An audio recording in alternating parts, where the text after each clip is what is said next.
Look at what you've done! If you scold her, you'll never be seen again. Please, don't fall. Queeneth Adegoke's voice cracked as she lunged forward, both hands reaching for the tray that was already tipping past the point of no return.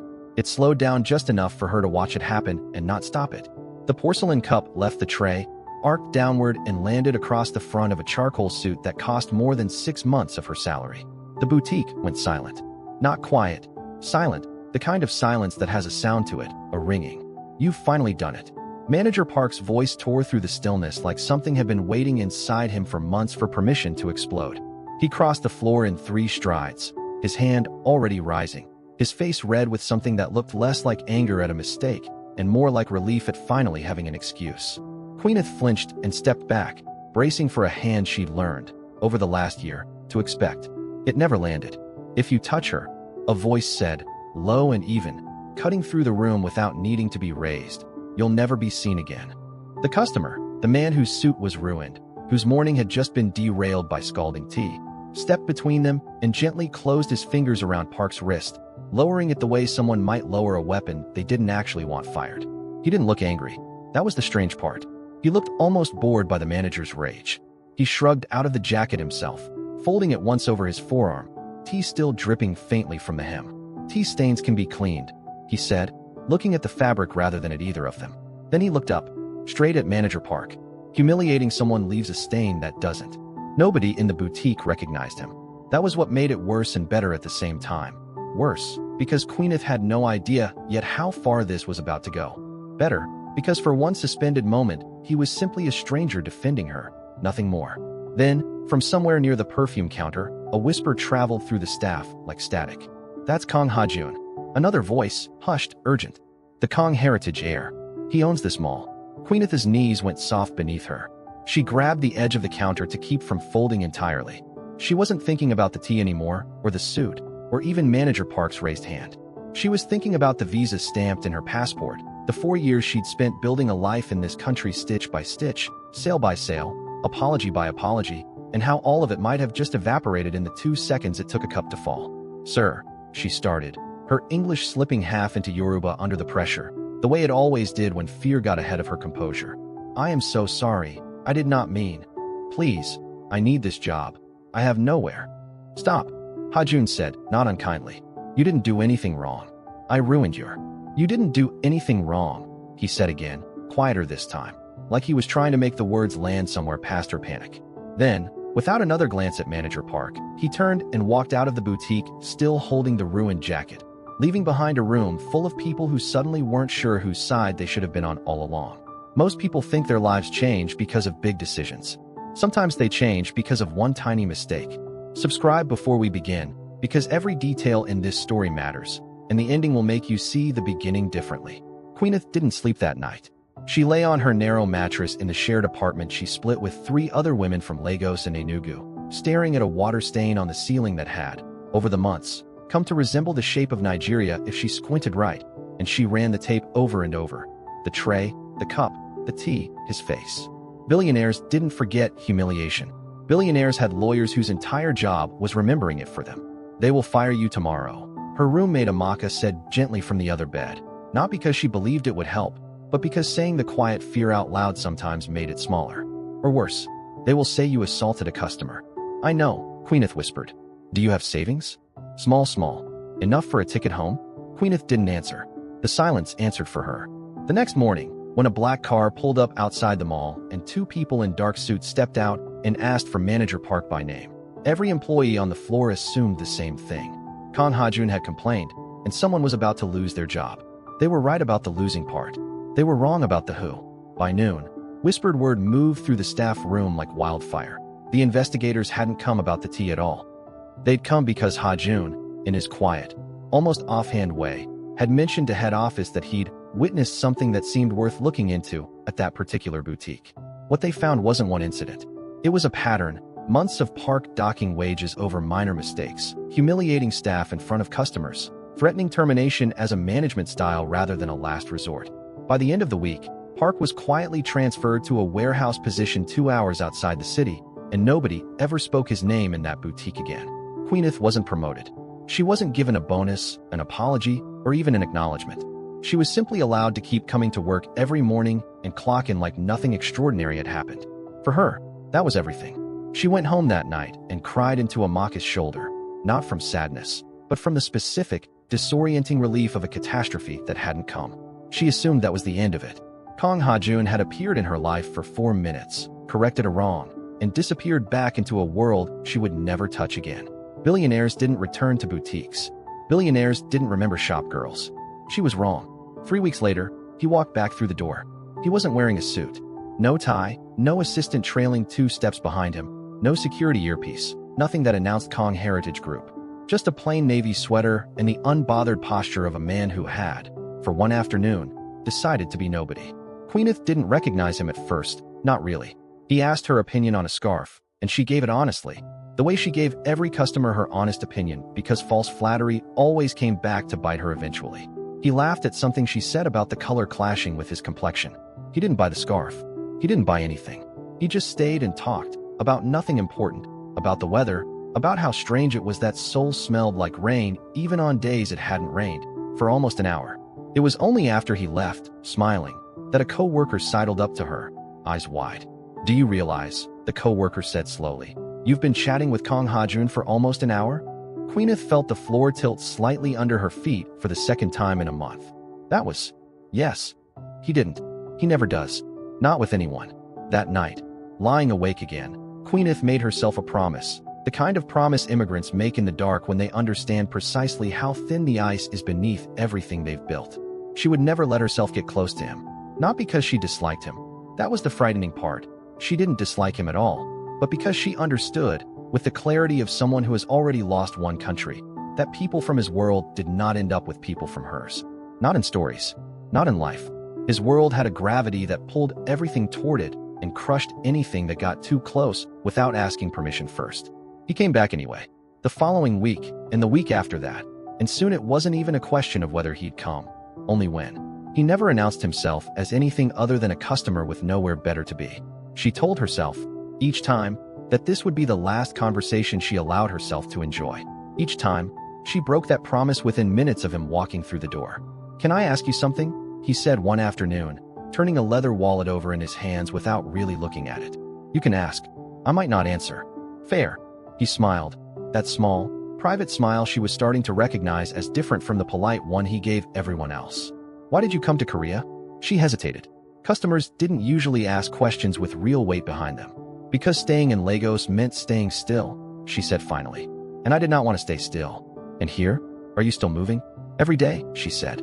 "Just slowly. Sale by sale." He looked at her for a long moment, in a way that made her feel, briefly, like the only person in the store worth looking at. "I envy that," he said. "Envy what?" "Selling scarves for a living. Moving because you chose to." "I've never chosen anything," he said, and there was something underneath the words that she filed away without fully understanding yet, a tiredness that had nothing to do with money.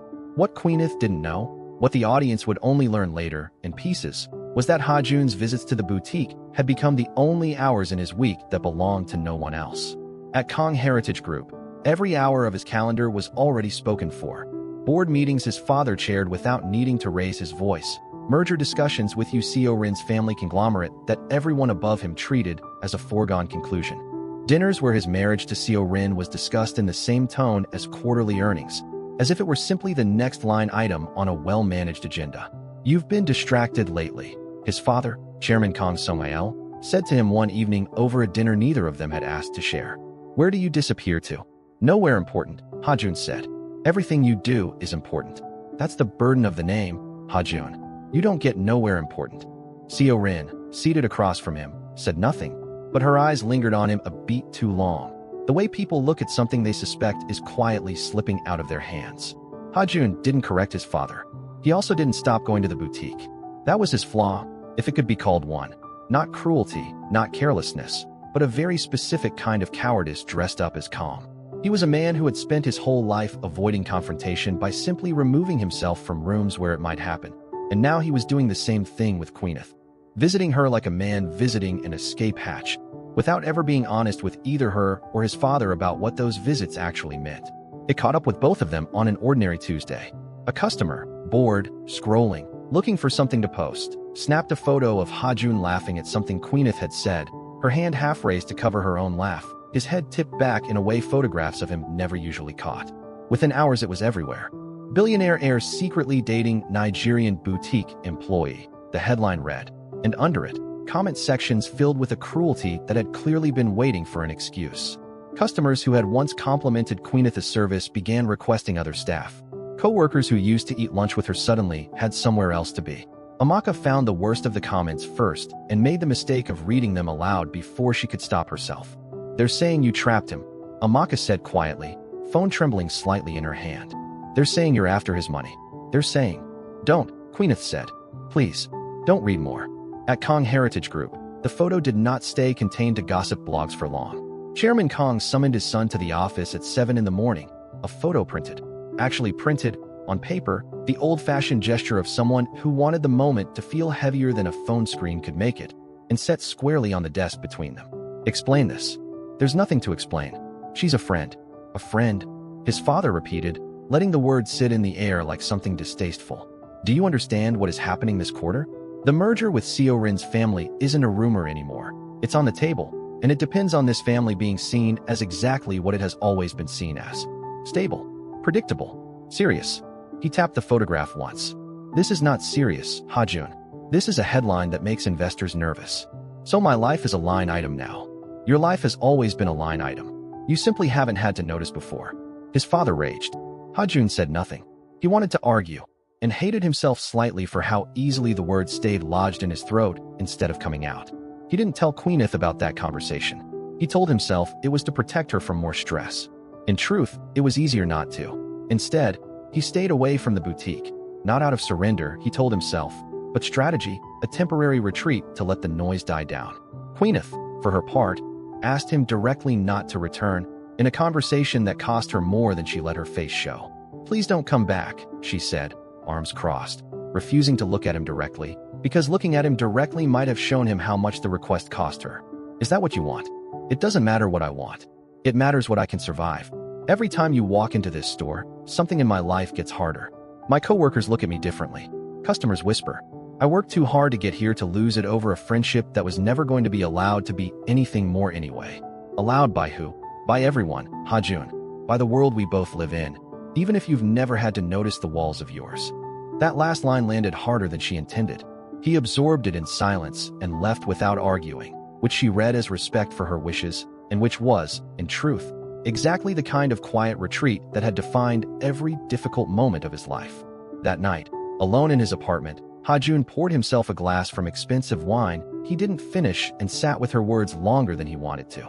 He kept replaying the way she'd said, aloud, not wanted, not chose, aloud, like her whole life in this country had been a series of permissions granted or withheld by people who never had to look her in the eye while deciding.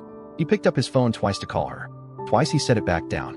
"You're doing it again," he muttered to the empty room, and didn't fully understand yet what he meant by it. Amaka found Queeneth sitting on the floor of their shared apartment that same night, back against the bed frame, knees pulled to her chest, staring at nothing. "You did the right thing," Amaka said, sitting beside her. "Then why does the right thing feel like this?" "Because the right thing and the easy thing are rarely the same one. You know that better than anyone. You crossed an ocean for a harder life that was actually yours instead of an easier one that belonged to somebody else's plan for you.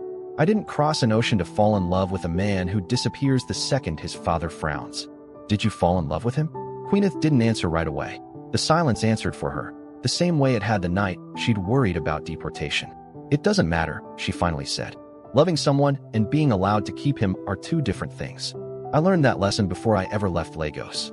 2 weeks later, at a business gala neither of them had wanted to attend, a photographer captured Ha-joon standing beside Seo-rin, her hand resting lightly on his arm, both of them smiling for cameras the way people trained for cameras their whole lives learned to smile. The photo ran the next morning under a headline, suggesting a quiet reconciliation between two families, always destined to be joined. Queeneth saw it on her phone during her lunch break, sitting alone in the staff room, because that had become her habit now. She didn't cry. She simply felt something settle inside her. Not heartbreak exactly. More like confirmation. The grim satisfaction of having been right about something she'd hoped, for a few reckless weeks, that she was wrong about. "See," she murmured to no one, sliding the phone back into her pocket. This is what I told myself would happen. She didn't know, couldn't have known, that Ha-joon had stood beside Seo-rin at that gala only because his father had all but ordered it, and that he'd spent the entire event doing math in his head about how many more of these performances he could tolerate before something in him broke. She didn't know that he'd left early, alone, and sat in the back of his car for 20 minutes without telling the driver where to go. All she knew was the photograph, and the photograph told her everything she needed to know about which world she actually belonged to. She threw herself into work after that with a focus that alarmed even Amaka. She stopped checking her phone for his name. She memorized every fabric in the boutique, every customer's preferences, every upsell that didn't feel like manipulation. Within 4 months, she'd posted the highest individual sales record in the store's history, a record that got her noticed by regional management, and eventually, a nomination for assistant floor manager, a position that would triple her salary and, more importantly, put her permanent residency application on a fast track she'd been chasing for years. She let herself hope, cautiously, the way people hope who have been disappointed enough times to know better and do it anyway. The board meeting where her promotion was meant to be finalized lasted 11 minutes. Nobody told her that at the time. She only learned about it much later, in fragments, the way people learn about decisions that were made about them in rooms they were never invited into. "Isn't she the woman from those articles?" one executive asked, flipping through a folder without much interest. "She is," another confirmed. Promoting her now, given everything with Kang Ha-joon still fresh in the press, it looks like favoritism. Or worse, like the company is rewarding scandal. A third voice, quieter, more careful, but unmistakably carrying weight, added.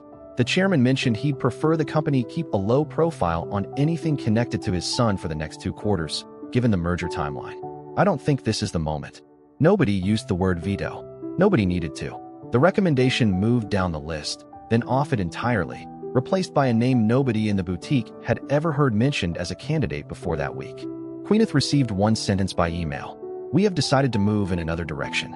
No explanation, no feedback, no acknowledgement of 4 years, of a sales record, of a life rebuilt one careful decision at a time. She read the email twice at her desk, then a third time in the bathroom, where nobody could see her face while she absorbed it. That evening, Amaka found her sitting at the small kitchen table, the laptop open to the email, reading it for a 4th time as if a 5th reading might rearrange the words into something kinder. "For years," Queeneth said quietly, not looking up. "4 years of double shifts, of smiling at customers who called me. Names under their breath, of sending money home so my mother wouldn't have to keep begging her landlord for extra time. For years, Amaka. And it disappears because a photograph made a rich man's dinner party uncomfortable. You don't know for certain it was because of him. I don't need certainty. I know how this country works. I know how every country like this works. Someone like me is only ever one photograph away from being reminded I'm a guest. You could fight it. Ask for a reason in writing. Escalate it. To who? The same board that made the decision? They'll smile and say the same 7 words they already gave me. We decided to move in another direction." She closed the laptop, gently, like it had done nothing wrong and didn't deserve to be slammed. "I am so tired, Amaka. Not of Korea. Of always being one mistake, one photograph, one cup of tea, away from losing everything I've built. So what will you do? I don't know yet. But I know it won't be waiting around for someone else's family to decide I'm worth keeping." Ha-joon found out 3 days later, from an assistant who mentioned it in passing, assuming he already knew. He didn't. He sat with the information for exactly as long as it took him to understand what it meant, and then he did something he had never once done in 33 years. He went to his father's office without being summoned. "You killed her promotion." Chairman Kang didn't look up from his desk immediately. "I made a suggestion. The board made a decision. You made a suggestion the way a king makes a suggestion. Everyone in that room knew exactly what would happen to their own careers if they ignored it. She is not the priority right now, Ha-joon. The merger is. She built that record herself. For years of her life, and you erased it in a sentence because a photograph embarrassed you at a dinner party. I did what I have always done," his father said, finally meeting his son's eyes, his voice not raised, which somehow made it worse. "I protected this family's name. You are the one who put it at risk, walking into that boutique week after week like a man playing at an ordinary life he was never entitled to. Maybe I wanted an ordinary life. You don't have that luxury. None of us do." "Then what was the point of any of it?" Ha-joon said, quieter now, more to himself than to his father. "If I never got to choose a single thing that mattered." "The point," his father said, rising from his chair for the first time, "was survival. Do you think I chose your mother's family's business partners? Do you think I chose which dinners to attend, which smiles to perform? I did it because a family like ours does not get the luxury of ordinary wants. I gave up plenty of things I wanted quietly, Ha-joon, and I never once made it anyone else's tragedy. You were the first person in this family to demand the world rearrange itself around your feelings. Maybe it should have rearranged itself a long time ago. Careful, his father said. That kind of talk sounds noble in your 30s. It sounds like regret in your 50s. I'd rather have regret over something I chose than comfort over something I didn't. His father studied him for a long moment, something unreadable passing behind his eyes. Not quite pride, not quite fear, something closer to recognition, as if he were seeing a version of his own younger self he'd long since buried under boardrooms and mergers. You've made your decision, then? I'm making it now? In front of you. Out loud. For the first time in my life. He left the office without waiting for an answer, and for the first time in his adult life, he began, quietly and without telling anyone, to make calls of his own. Reaching out to a lawyer about restructuring his role at Kang Heritage Group, asking questions about what independence from the family's direct control might actually look like if he chose it. It wasn't dramatic. Nobody printed a headline about it. But it was the first decision in his life that belonged entirely to him, and it terrified him more than any board meeting ever had. He went to Queeneth that evening anyway, before any of that had resolved into anything solid, because he couldn't stand one more day of her thinking he didn't know. She was waiting for him outside the staff entrance, arms crossed against the cold, having somehow already heard through the office grapevine that he'd confronted his father. Her face, when she saw him, wasn't soft. It was tired in a way that frightened him more than anger would have. "Do you know what the hardest part of all this is?" she said, before he could speak. "Tell me. You never meant to hurt me. That's what makes it unbearable. If you were cruel, I could hate you cleanly. But you're kind, Ha-joon, and every single time your kindness reached me, I lost something. My manager's respect, my co-workers, my promotion. 4 years, gone in a sentence, because a board full of strangers decided I was a liability attached to your name. I'm trying to fix it. You're trying to fix it the way you always try to fix everything, quietly, from a distance, without ever telling me what's actually happening until it's already over. You disappeared for weeks, and let me believe you'd simply moved on to Seo-rin because it was easier than telling me the truth. You let a photograph speak for you at that gala instead of a phone call. That's not love, Ha-joon. That's hiding, dressed up as protecting me." The words hit harder because they were true, and he knew they were true even as they landed. "You're right," he said finally. She blinked, clearly not expecting that. "I've spent my whole life removing myself from rooms instead of fighting in them," he continued. "With my father, with the board, with Seo-rin, and I did the same thing with you without even noticing, because it's the only way I've ever known how to survive that house. I'm not asking you to forgive that tonight. I'm telling you I see it now, and I'm trying, badly, probably too late, to stop. Trying isn't the same as fixing what's already broken. I know. Then what do you want from me?" "Nothing," he said. "Not right now. I just needed you to know I'm not the man in that gala photo pretending his life is settled. I don't know what my life looks like yet. I just know I don't want to keep choosing the version of it that costs you everything." He didn't ask her to wait for him. He didn't promise a fixed future, because he'd learned, finally, that promises made from guilt were just another form of hiding.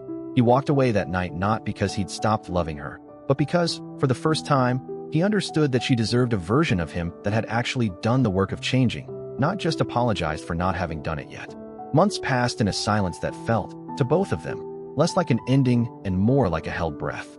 The acceptance letter from Busan arrived on an unremarkable Tuesday, tucked between a phone bill and a grocery flyer, and Queeneth almost didn't open it right away, half expecting another rejection dressed up in polite language. When she finally read it standing in the hallway of her building, she read it 3 times before the words settled, not because she doubted them, but because she'd forgotten what it felt like for something to be given to her on the strength of her own work alone, with no name attached to it, but her own. She sat down on the stairwell and cried, quietly, the good kind of crying, the kind that empties you out instead of hollowing you further. "This one," she whispered to herself, pressing the letter flat against her chest. "Nobody can take from me in a sentence." Queeneth resigned from the boutique on a Thursday in March, not out of defeat, but because an acceptance letter had arrived 3 weeks earlier from a fashion incubator in Busan, a program built for designers blending traditional textiles with contemporary silhouettes. Exactly the kind of space where her years of quietly sketching Afro-Korean fusion designs in a battered notebook might finally mean something more than a hobby squeezed between shifts. "You're leaving Seoul," Amaka said, half a statement, half a question, the night Queeneth packed the last of her things. "I'm leaving what Seoul turned into," Queeneth said, folding a sweater with more care than the fabric probably deserved. not the city itself. The city gave me a job, a language, for years of scars I'm grateful for even when they hurt. But this version, the whispers, the emails, the sentence that ended 4 years of work. This version, I'm leaving behind on purpose. I'm leaving the version of my life where someone else's name decides what happens to mine, Queeneth said. Busan is mine. Nobody gave it to me. Nobody can take credit for it either. She didn't tell Ha-joon she was leaving. She didn't owe him that anymore. She told herself, though some quieter part of her hoped, without admitting it, that he'd find out anyway. He did find out, eventually, from the same assistant who always seemed to know things before he did. He didn't chase her to Busan. He didn't call. He'd learned, finally and expensively, that showing up uninvited was exactly the kind of rescue she'd spent her whole life in Korea refusing to need.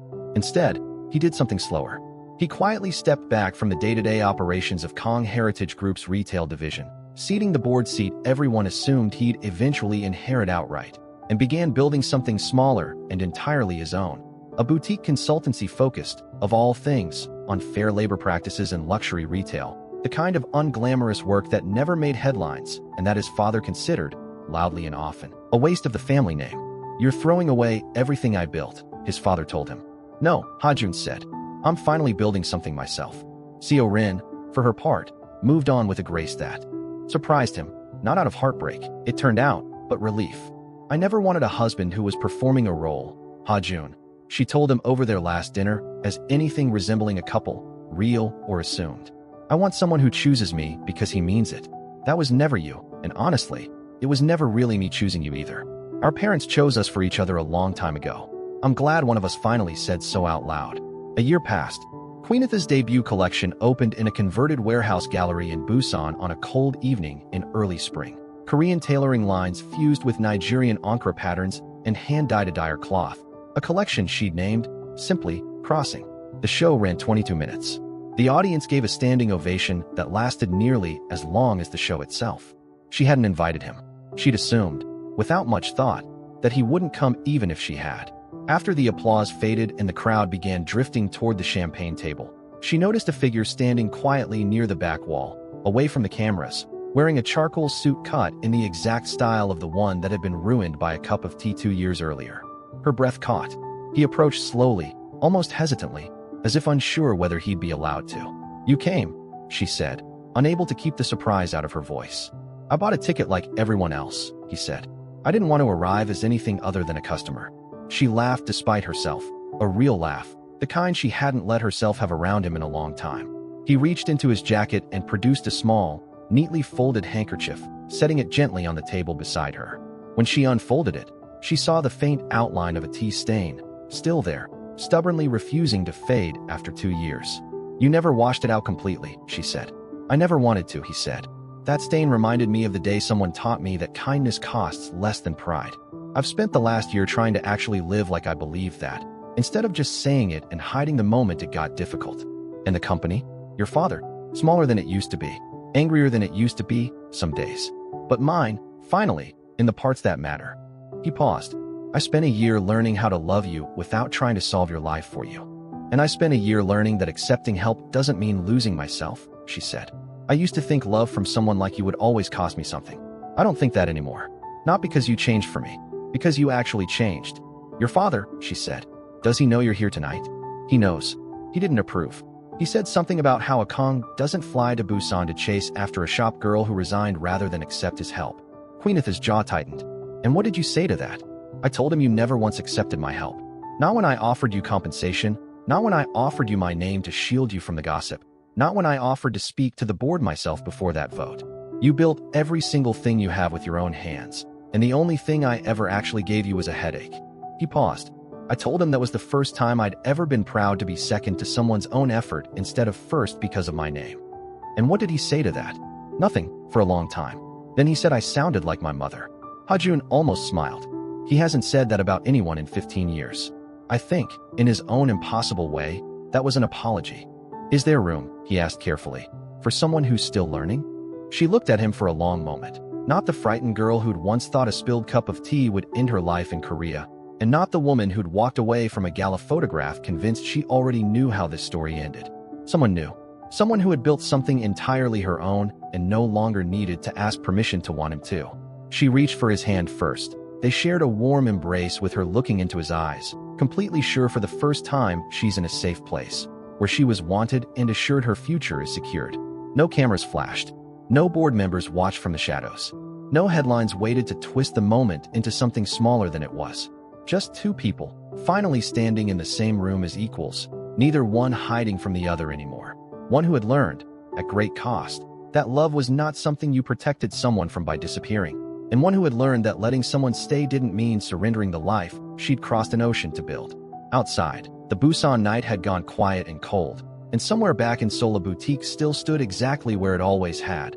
A small brass nameplate near the door reading nothing more remarkable than the store's name. No memorial, no plaque, nothing to mark it as the place wherein entire life had quietly turned a corner over a cup of spilled tea. Some stories didn't need monuments. They only needed two people willing, finally, to stop running from what had already begun the moment that cup left the tray. Do you think Queeneth made the right decision by giving Ha-joon another chance after everything she lost? Tell me in the comments. If you enjoyed this story, subscribe and turn on notifications so you never miss the next unforgettable journey.